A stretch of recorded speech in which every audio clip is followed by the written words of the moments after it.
But I want to shift gears a little bit and talk about things that make X-Plane great to build a flight sim ecosystem on top of, things that are good for add-ons, for building home cockpits. I want to talk a little bit about the state of X-Plane, the platform.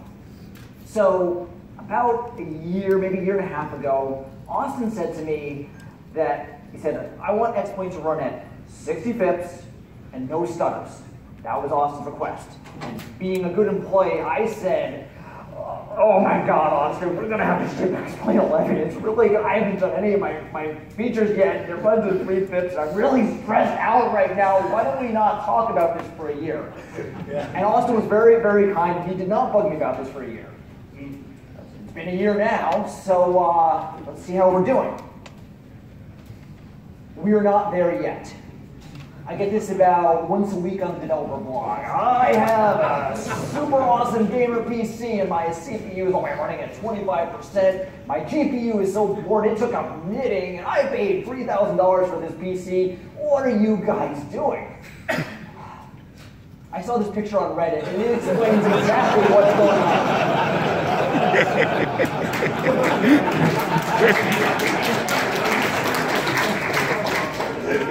Here's the problem.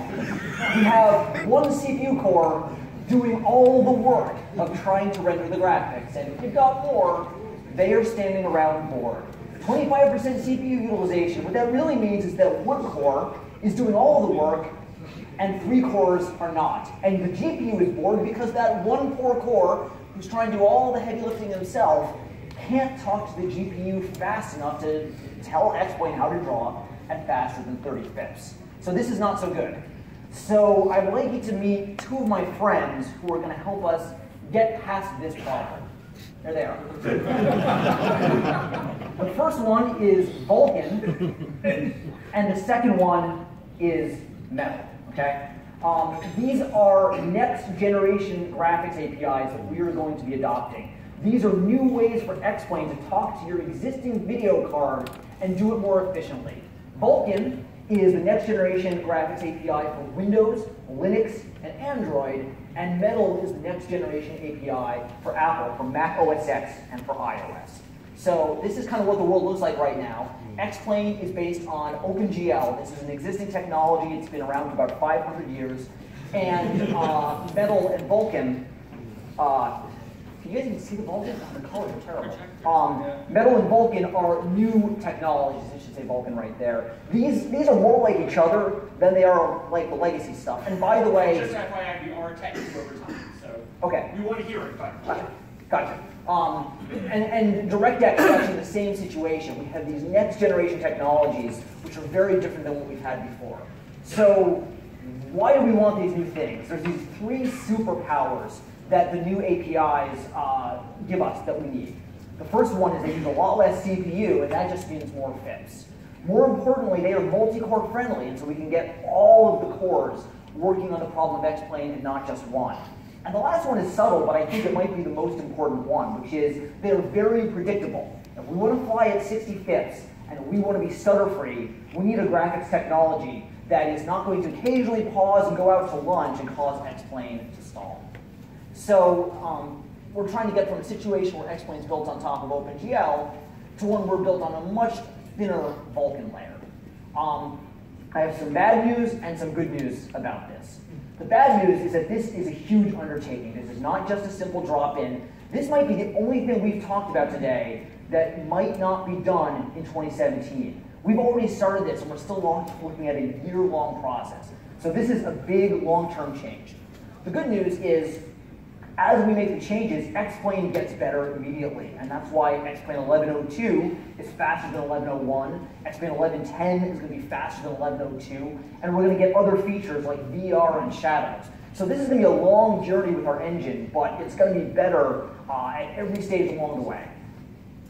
Now, right now on YouTube, a plugin author is watching this and going, "Oh my God, you guys are going to take away OpenGL. I am so screwed." Because OpenGL has been the foundation of X-Plane graphics for probably 20 years. And if you use a third-party add-on that has vector graphics or a glass display, or if you've flown X-Squawk or Pilot's Edge, OpenGL is at the heart of it. So what's going to happen with our add-ons?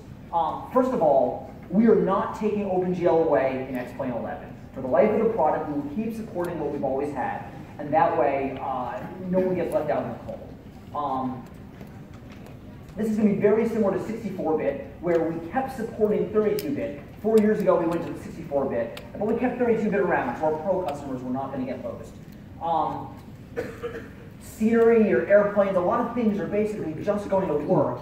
And we're also going to try and get it so the glass cockpits and 2D and UI also just work without transition.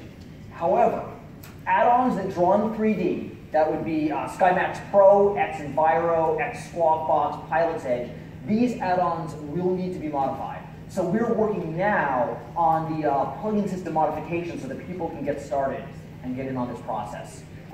We're a little bit on DEF CON time, but I just want to highlight 4 tools that we're getting ready so that you can use x-plane11 now. World Editor 1.6 just came out. You can make airports now for x-plane11, including the new ground trucks and services. Fmod Sound is available now, including the templates and the documentation. So you can make immersive sound for x-plane11. It will sound fantastic. This is just a quick picture of a recording session that Chris and Austin did. And if you're going to do this kind of serious sound acquisition, X-Plane with Fmod is a great way to hear it. It's really dynamic. Our modeling tools, we're going to have releases fairly soon, including a new 3DS exporter as well as Blender. So we're going to have really great modeling solutions. And finally, we're working on an X-Plane SDK update for this summer, which is going to bring in a lot of the capabilities of X-plane11 for plugin developers. So multi-monitor, the map, the ability to work with new APIs. We're trying to get this done as soon as we can so people can use it.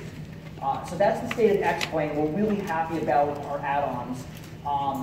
We should have some of this stuff out ASAP. We're going to have a lot of this stuff over the summer, and probably VR in the fall. I can't really predict when we're going to have Vulcan and Metal. I don't have a crystal ball that good, but this is where we're pushing X-Plane.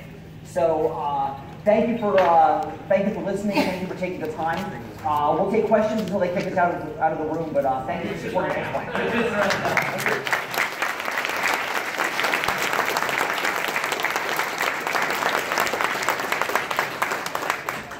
Our booth is just outside, so if you want to talk to us, ask us anything.